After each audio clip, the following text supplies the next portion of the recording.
Ang kahimsog ang atong puhunan sa pagkugi sa adlaw-adlaw. Apan kinahanglan sab og serbisyo sa panambal nga kasaligan ug walay excess. Kini hinungdan nga gitukod ang dugay ng gipangandoy nga Quezon Health Center Infirmary nga tipik lamang sa atong sistema sa maayong panglawas.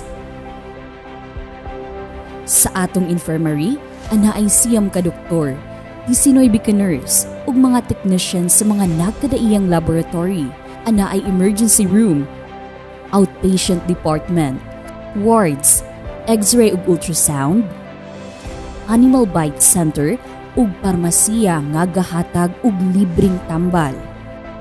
Sukad sa tuig 2022, 100,797 na kapasyente ang libreng gitambalan sa infirmary, samtang kapin 93 million pesos ang gigahin nga pundo alang sa libreng serbisyo sa infirmary.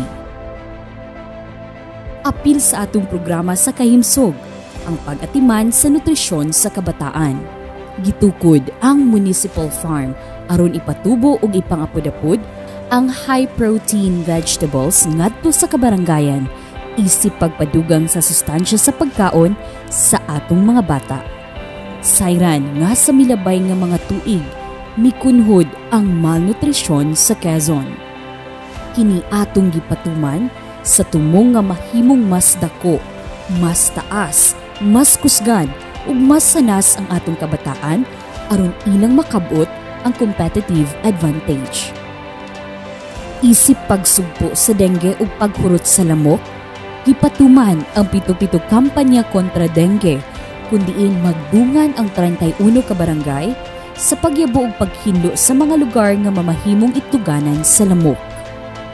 Atong gilantaw ang maayong panglawas ug nutrisyon sa katawhan sa Quezon aron atong matagamtaman ang maayong kaugmaon. Sa Quezon, Bukidnon, ang kahimsog sigurado.